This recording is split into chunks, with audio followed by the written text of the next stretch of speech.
जरा सोचिए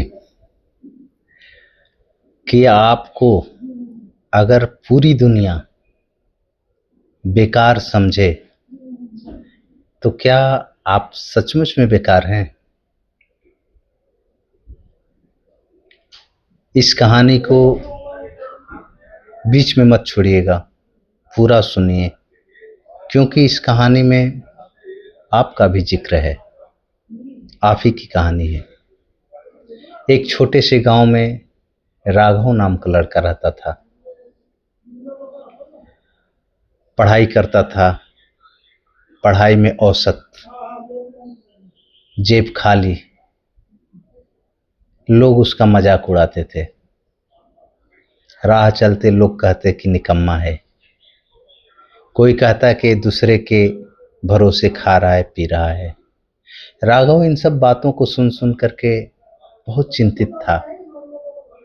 खुद को भी उसने मान लिया कि मैं निकम्मा हूं, बेकार हूं। एक दिन ऐसे ही उदास होकर के गांव से दूर गया।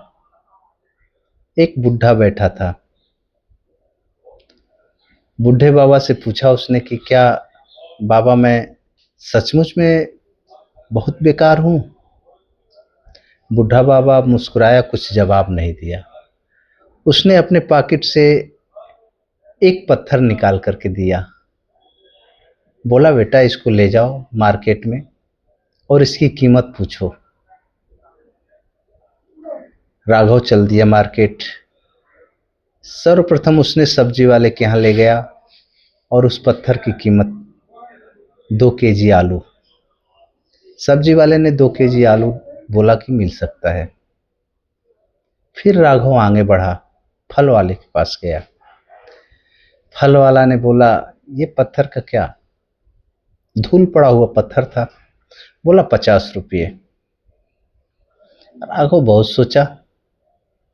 फिर वो आगे सुनार की दुकान पे गया। सुनार जैसे ही उस पत्थर को देखा, उसकी आंखें चकाचौंध हो गई। वो बोला ये पत्थर तो बहुत बेशकीमती है। उसने बोला बेटा इस पत्थर का मैं 1 लाख रुपया दूंगा।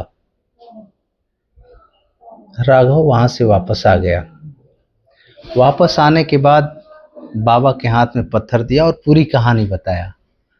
बाबा मुस्कुराए, बोले कि राघव बेटा ये दुनिया वाले आपकी कीमत नहीं समझ सकते और ये आपकी कीमत क्या तय करेंगे। राघव वहां से चुपचाप वापस घर आया और दिन रात मेहनत करना शुरू कर दिया। उसके बावजूद भी लोग बोलते थे ये तो निकम्मा है, बेकार है, किसी काम का नहीं है, ये ऐसे पड़ा हुआ है।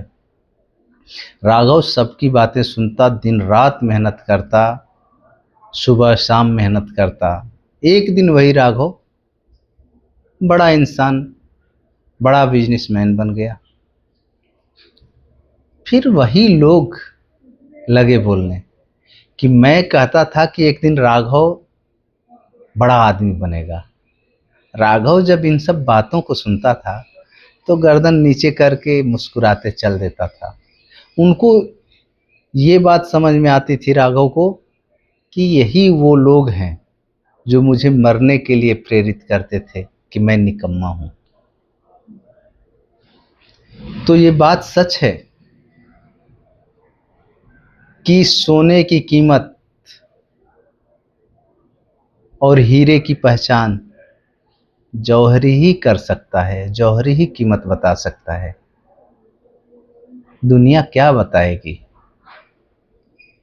इसलिए आप हीरा हैं और आप अपनी पहचान बनाइए। अगर ये कहानी आपको अच्छी लगे तो आप किसी और भाई को बताएं और किसी और भाई के पास इसको भेजें। हो सकता है सुनने में, मेरे देखने में ये कहानी कुछ नहीं, मगर कब किसकी लाइफ में ये काम आ जाए, ये बातें कब किसके लाइफ में लग जाए। क्योंकि बड़ा डॉक्टर से कभी कभी छोटा डॉक्टर ही काम कर जाता है। तो हो सकता है इन सब बातों से मोटिवेशन मिल जाए। Thank you. अगर ये सब बातें आपको अच्छी लगे तो एक लाइक शेयर कमेंट जरूर करिए। Okay, bye bye.